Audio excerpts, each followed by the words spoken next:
Hey guys, welcome back to Race Trains. Well, today's video I think is going to be an interesting one. So we've got a first for me. Uh, I've got an engine here, my Conrail SW1 switcher, and I've got an issue with it. And I've never, well, you guys know I don't even have that many engines, but this is the first time I've had a real problem with one. So I thought, hey, this would make a good video to try out the Lionel warranty process. And I've watched some videos on this process before, and like I said in my catalog, there's two groups here. There's people who say this is the warranty process is horrible, it's the worst thing ever. And then you have people who say, no, it's great, people are just complainers and shut up.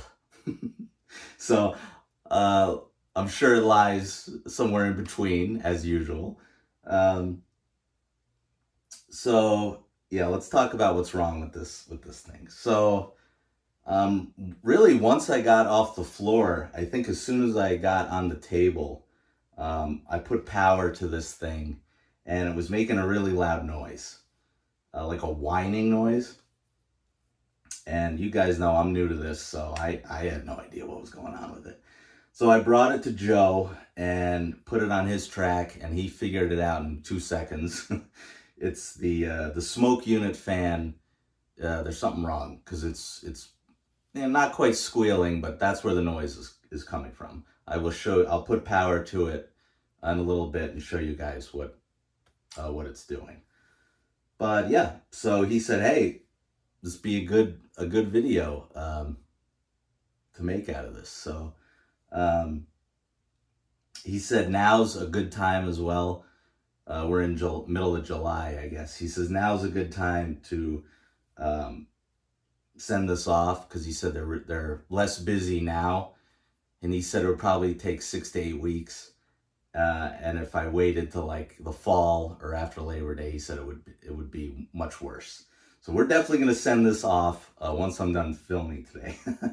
So what I'm going to do is I'm going to call the number, and we'll see how it goes. I almost was going to call with you guys watching, but I film with my iPhone, so I obviously can't do that.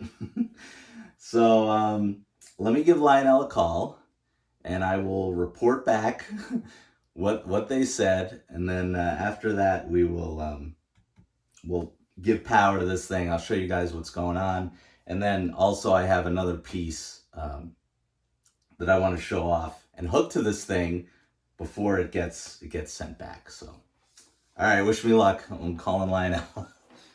All right, guys, I am back. That was pretty painless. So I spoke to a nice, sounded like a young lady named Desiree, who sounded just absolutely thrilled to be taking this phone call at 9:01 a.m. on a Monday. She was just super chipper.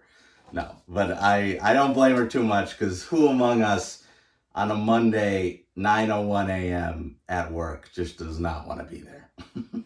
So I don't blame her for that. But she did her job. She got me through it quick. So I'll tell you what happened. First of all, Joe emailed me a sales receipt for this, because he said I would probably need it on the phone, and it was good to have. So she asked me where I bought it. Told her Gersbowski's. She wanted the date I bought it, which was June 9th of this year. So I've had it a little over a month. Then she wanted the item number for the SW1, which I gave to her. She wanted my name, my address, my email, and that was it. She took all that information. She said, okay, I'm going to email you a shipping label, and she said it would be 6 to 8 weeks, which is exactly what Joe said. It would be 6 to 8 weeks from when they get it that I would get it back. So I think that's pretty good, actually. If it happens, we'll see. We'll see. This is going to be a I'll do it a part 2 when it comes back, and hopefully, if it comes back, hopefully it goes well. But yeah, like I said, only took 5 minutes. You might vary what time of day you call, but so far so good. Pretty painless. I even checked before I started filming again. I already have the FedEx shipping label. So once I finish filming today with this thing, I will send it off. So why don't we give some power to this. I'll show you guys what was going on with it. All right, let me give it some power and you guys will hear what's going on.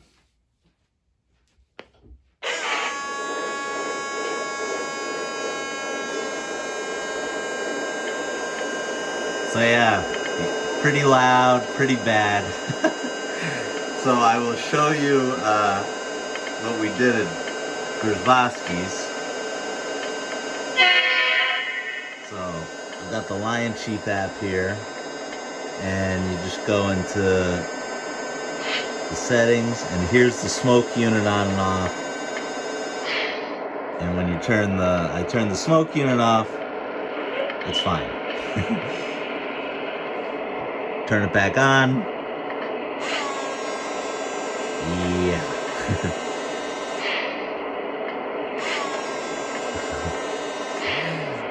So yeah, pretty obvious what the problem is there. So hopefully they can fix that pretty easily. It's not, and one thing I asked them is it's not because I didn't have smoke fluid in it. I know they say you shouldn't run these engines. You shouldn't run the smoke unit unless there's fluid in there. And I said no, I had fluid in it the whole time. The only reason you're not seeing it now when it was on is I ran it empty for shipping. Because I asked Joe, I was like, well, what happens when you tip these things over and put it in the box? I was like, is all the smoke fluid gonna, drain out and make a huge mess in the box? And he's like, yeah, you probably want to make sure you use it all before you send it. So I kind of already did that.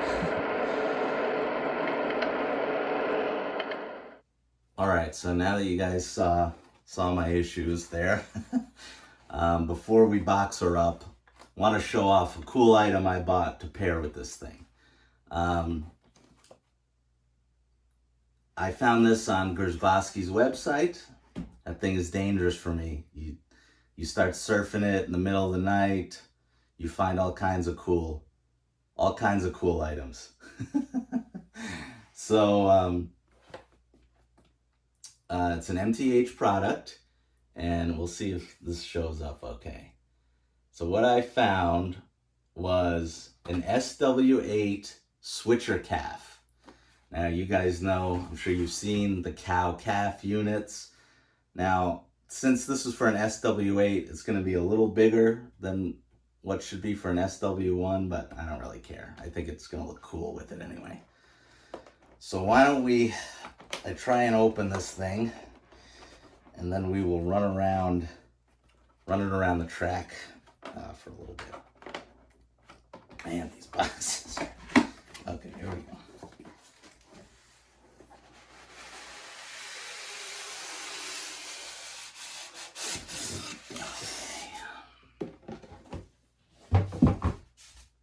All right.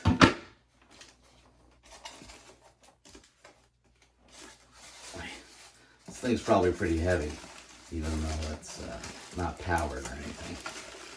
It's just a dummy unit. All right. Oh yeah, very cool. All right, so what I got here is a New York Central calf unit for an SW8. Very cool. This thing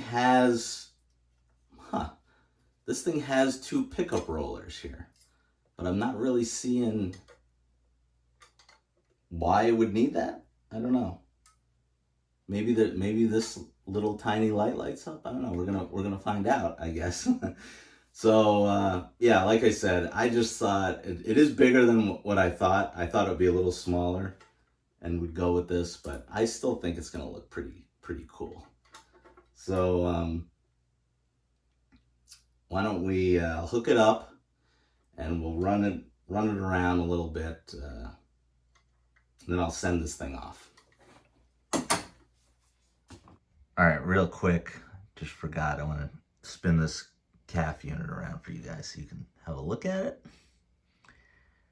It'd be cool if it had a smoke unit in there, but guess it doesn't. It's cool that MTH makes these, because Joe was like, Lionel's like never gonna do that. So really nice. I mean, what else is new with MTH? This thing looks really cool. Now we will find out if this light goes on. I don't know. I kind of have my doubts, but we'll see.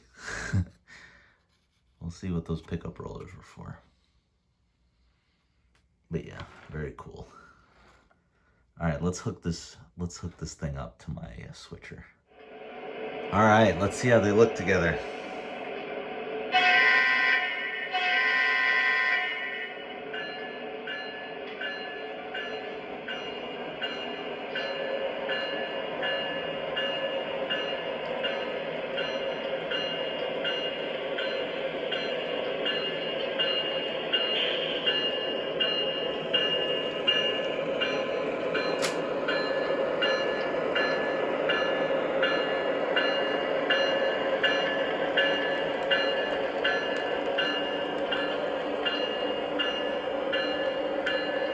Oh, we do have a working light. That's very cool. So those pickup rollers are for that one tiny little light.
All right, guys, that's gonna do it. I think these things look pretty cool together. Too bad I have to send it away now, but I will do that, and then when I get it back, I'll make a part 2 on it, and hopefully it's functioning as it should be. So thanks for watching. Remember to comment, like, subscribe, and we'll see you guys on the next one.